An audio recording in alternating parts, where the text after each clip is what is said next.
گزرے ہیں کہ ان کے گناہ لکھنے والے فرشتے کو 20 سال تک کوئی گناہ لکھنے کا موقع ہی نہیں ملا.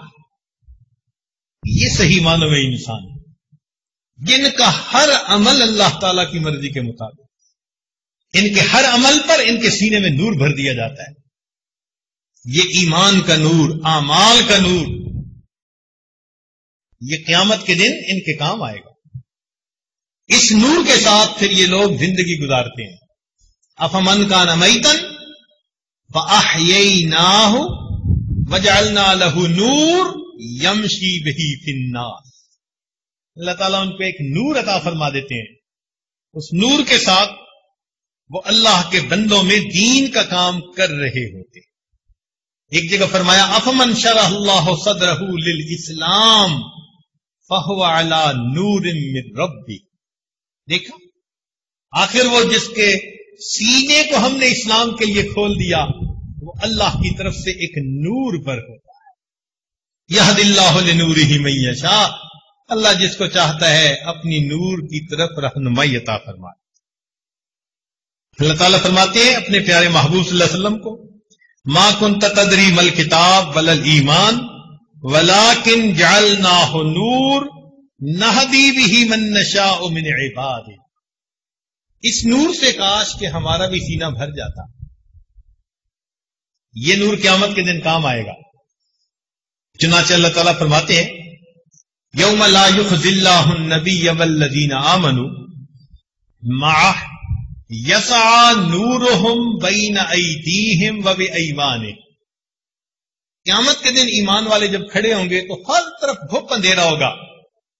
ہر بندے کے سر پہ اس کے ایمان کی اعمال کا نور ہوگا اور اس روشنی میں وہ اپنا راستہ دیکھتے. یہ ایمان کا نور ہوگا. پھر منافق مرد لوگ جو ہوں گے، عورتیں ہوں گے، وہ اس وقت ایمان والوں سے کہیں گے نقتبس من نورکم، اپنی اس روشنی سے ہمیں بھی ذرا راستہ دیکھنے دو. قیل ارجعوا وراءکم فالتمسوا نورا. انہیں کہا جائے گا کہ جاؤ واپس، یہ نور تو دنیا سے ملا کرتا. اس لیے ایمان والے کہتے ہیں ربنا اتمم لنا نورنا. اللہ ہمارے اس ایمان کے نور کو مکمل کر دی. آج ہم میں سے کتنے ہیں جو اس نور کی حفاظت کے لیے فکر مند ہیں؟ بعض اوقات واز سنتے ہیں، نصیحت سنتے ہیں، مراقبہ کرتے ہیں، دل میں نور آتا ہے مگر باہر نکل کر ایک آنکھ غلط اٹھائی سارے نور کی بتی کو گل کر بیٹھے. ہمیں احساس ہی نہیں ہوتا ہمارے اندر کا نور بجھا کہ نہیں. الا ماشاء اللہ. تو ہمیں اگر اس کی فکر لگ جائے تو ہم نافرمانی کرتے ہوئے ڈریں کہ ایسا نہ ہو کہ میرے اندر کی جلی ہوئی بتی ہی بجھ جائے. اس لیے اللہ تعالیٰ قیامت کے دن انسان سے اس کے الگ الگ اعضاء کے بارے میں پوچھیں گے.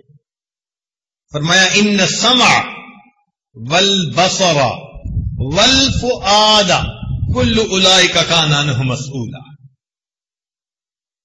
سماعت، بصارت اور دل سب کے بارے میں پوچھا جائے گا.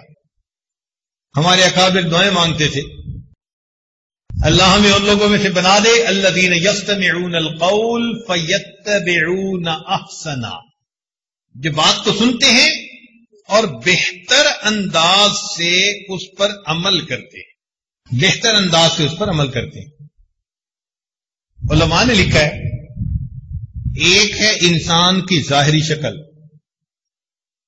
ایک ہے انسان کی اصلی شکل. وہ جو اصلی شکل ہے نا وہ اس کے اعمال کے حساب سے ہوگی. جیسا گناہ کرتا ہوگا اندر کی شکل ویسی ہوگی.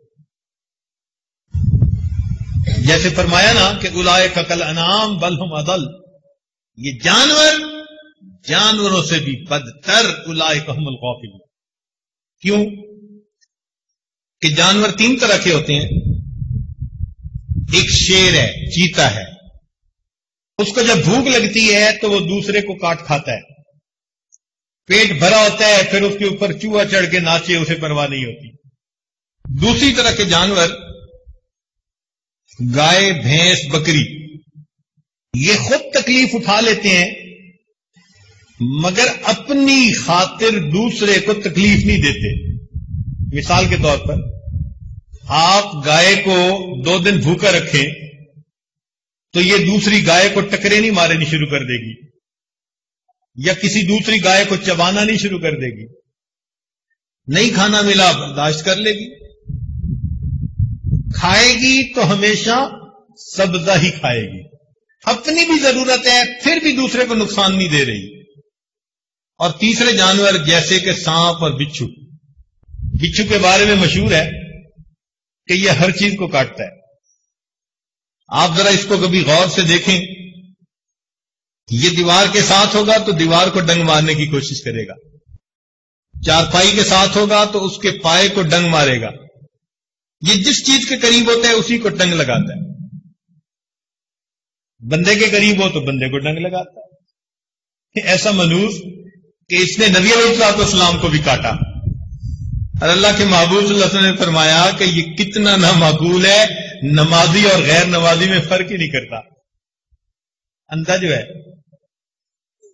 بچھو کی آنکھیں نہیں ہوتی اور سانپ کے پاؤں نہیں ہوتے۔